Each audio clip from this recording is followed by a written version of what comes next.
안녕하세요. 닥터 꼬집입니다. 저희 병원에는 앞니 때문에 오시는 분들이 굉장히 많아요. 특히 이제 과거에 다른 병원에서 앞니 4개, 앞니 6개, 아니면 어떤 분들은 앞니 10개, 20개를 이미 치료를 하셨는데 그 부분에서 문제가 생긴 거죠. 병원을 갔거나 아니면 다른 치과를 갔는데 이거는 제 치료가 안 된다. 그래서 이제 저희 병원을 찾다 오시는 분들이 많아요. 왜냐면은 앞니 같은 경우에는 한번 부러지거나 아니면 재치료가 실패할 경우에 뽑고 임플란트를 해야 되는데 그 결과를 예쁘게 끌어내기도 쉽지 않을 뿐더러 내가 사회생활을 할 수 있을까 이거에 대한 공포심이 굉장히 많기 때문에 섣불리 치료를 결정하지 못하시고 찾다 오시는 경우가 굉장히 많은 것 같아요. 이 환자분 같은 경우에도 통증이 극심하기 때문에 치료를 할 수밖에 없는 상황이었는데 어떤 상황인지 한번 꼬집어 보도록 하겠습니다.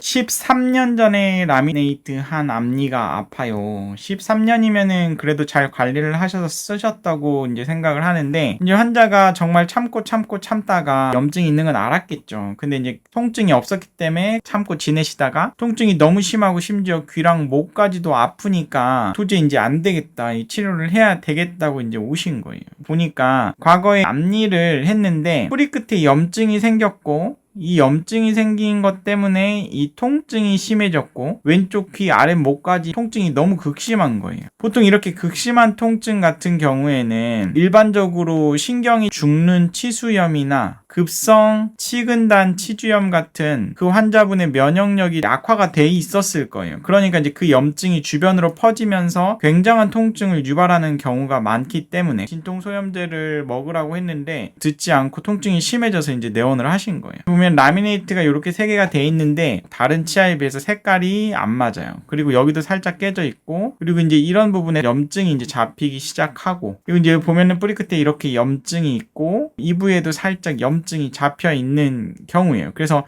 일단은 요 치아를 뜯었어요. 보니까 여기는 변색이 돼 있고 과거에 이미 치아가 많이 깎여 있는 상태였기 때문에 거의 치아를 다시 깎을 필요는 없었고, 중간 치아 같은 경우에는 신경치료를 안 해도 되는 상황이었어요. 그래서 이 2개의 치아에 대해서 신경치료를 했고, 이 옆에 치아, 앞니 같은 경우는 치료를 할 때 좌우 대칭으로 똑같은 소재와 모양으로 했을 때 가장 예쁘기 때문에 좌우 4개에 대해서 치료를 한 거예요. 과거에 이 치아 같은 경우에는 치료를 안 받았던 치아기는 한데 4개에 대해서 앞니를 예쁘게 하기 위해서 좌우 대칭을 잇몸 라인도 맞추고 크라운의 모양도 맞추기 위해서 이 치아까지도 치료를 하기로 이제 결단을 내리시고 치료를 맡기신 거죠. 그래서 이제 이거를 갖다가 신경치료를 해서 통증부터 잡았어요. 신경치료 하니까 언제 살겠다고 통증이 없어진 거죠. 통증이 없어졌으면 이제 우리는 티나지 않는 앞니 보철을 하는 게 굉장히 중요해요. 너무 하얗면 티나잖아요. 그러니까 색깔이 자연스럽게 만들어 드리려고 노력을 했고, 이 좌우가 크기나 모양, 잇몸 모양까지도 다 맞춰 주려고 굉장히 노력을 했어요. 맨 처음에 오셨을 때 이렇게 보였던 앞니가 아래처럼 완성이 됐거든요. 그러니까 이 환자분도 과거의 치아가 굉장히 안 예뻤구나, 진즉 이럴 줄 알았으면 할 걸이라고 이제 고마워하시면서 이제 치료를 마무리를 했어요. 근데 어느 날 갑자기 나타나셨어요.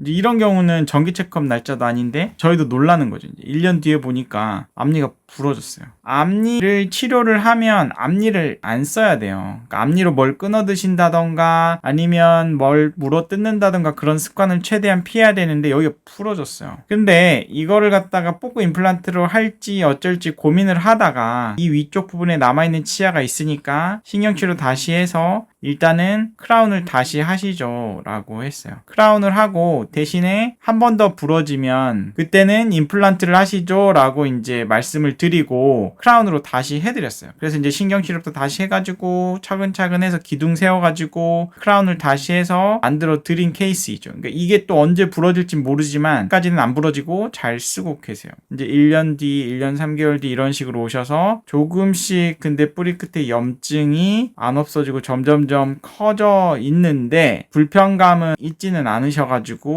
팔로우하고 있는 케이스인데, 저게 점점 커진다고 하면 아마 치근단 절제술까지 아마 가기는 해야 되겠죠. 그래서 이렇게 부러진 치아도 이렇게 해서 만들어 드릴 수 있는데 언제까지에 대한 감은 없어요. 그래서 꼭 임플란트로 갈지 여부는 좀 더 팔로우를 해봐야 되겠지만 10년 정도 이상 되셨는데 앞니 재치료를 하셔야 되는 분들 같은 경우에는 치과 선택을 잘 하셔야 되고 통증에 대해서 조절을 안 하시면 힘들 것 같아요. 그래서 그거에 대해서 재치료하는 거를 갖다가 고민을 해보시기를 바라고, 너무 늦지 않은 상황에 그런 치아들을 잘 선택해서 하는 거를 추천을 드립니다. 이 영상이 도움이 되셨다고 하시면 닥터꼬집 치과 DM 좋아요, 구독 요청드립니다. 그리고 마이덴TV에 가시면 닥터꼬집이 말해주는 환자분들의 Q&A나 다른 기타 영상들을 많이 보실 수 있으시니까 닥터꼬집과 더불어 마이덴TV도 같이 사랑해 주시기 바랍니다. 감사합니다.